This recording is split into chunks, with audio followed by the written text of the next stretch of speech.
তাহলে প্রথম ধাপে আল্লাহ পাক রব্বুল আলামিন অভ্যাস করায় নিলেন। দ্বিতীয় ধাপে অনেকগুলো রোজা ফরজ না করে একটি রোজা ফরজ করলেন। তৃতীয় ধাপে আল্লাহ পাক রব্বুল আলামিন রোজা ফরজ করে দিলেন এবং সুযোগও দিলেন।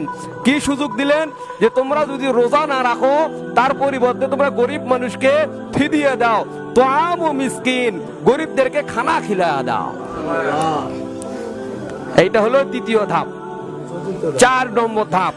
4 নম্বর ধাপের মধ্যে আল্লাহ পাক রব্বুল আলামিন সূরা বাকারার 184 নম্বর আয়াতের মধ্যে আল্লাহ তাআলা বলেন, শাহরু রমাদান আল্লাযী উনজিলা ফীহিল কুরআন।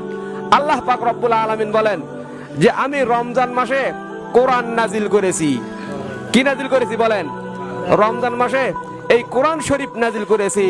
ফামাং শাহিদা মিনকুমুশ শাহরা, তোমাদের মধ্যে যে কেউ এই মাস পায়, এই রমজান মাস পায়, ফাল ইয়াসুমহু, সে যেন রোজা রাখে।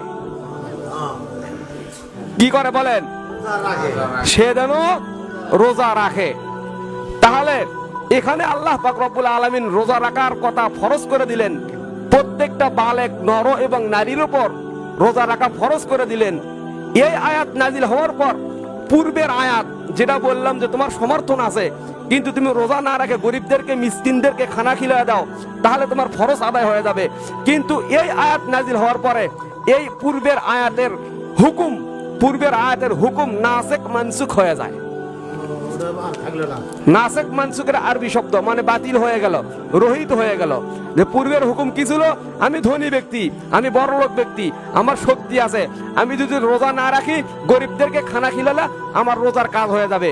কিন্তু এই আয়াত নাজিল হওয়ার পরে এই পূর্বের আয়াত মানসুখ নয়, আয়াতের হুকুম মানসুখ হয়ে গেল। কি হয়ে গেল? আয়াতের হুকুম বাতিল হয়ে গেল।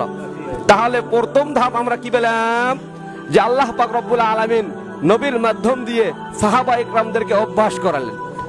2 নম্বর, আল্লাহ পাক রব্বুল আলামিন অনেকগুলো রোজা ফরজ না করে একটি রোজা ফরজ করে দিলেন।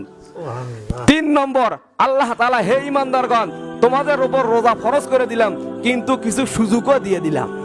কি সুযোগ? তোমার সমর্থন আছে, শক্তি আছে, অর্থ আছে, সম্পদ আছে, তুমি যদি রোজা না রাখো এই রোজার পরিবর্তে তুমি ফিদিয়ে দাও, তো আম ও মিসকিন, গরিবদেরকে খানা খিলিয়ে দাও। এইটা হলো 3 নম্বর ধাপ। 4 নম্বর ধাপ হলো ফামাং শাহিদা মিনকুমুশ শাহরা, তোমাদের মধ্যে যে কেউ এই রমজান মাস পেয়ে গেল সে যেন রোজা রাখে। ফাল ইয়াসুমহু, এই আয়াত নাজিল হওয়ার পরে প্রত্যেকটা নর এবং নারী, বালেগ এবং বালিকার উপর রমজানের রোজা আল্লাহ পাক রব্বুল আলামিন ফরজ করে দিলেন। সুবহানাল্লাহ বলেন। এই আয়াত নাজিল হওয়ার পরে পূর্বের আয়াতের হুকুম মানসুখ হয়ে গেল, আয়াত মানসুখ হলো না। পূর্বের আয়াতের হুকুম মানসুখ হয়ে গেল, পূর্বের আয়াতের হুকুম নাসেখ মানসুখ হয়ে গেল, পূর্বের আয়াতের হুকুম রহিত হয়ে গেল। পরিষ্কার? পরিষ্কার? তাহলে আসুন, এখন যেহেতু আমরা রমজান মাস একটি পেয়ে গেলাম, এই জন্য আমাদেরকে কি করা দরকার বলুন? হ্যাঁ, কি করা দরকার? রোজা রাখা দরকার আছে কিনা বলুন? আছে? আলহামদুলিল্লাহ, এইটা মুসলমানদের ঈমানি দায়িত্ব।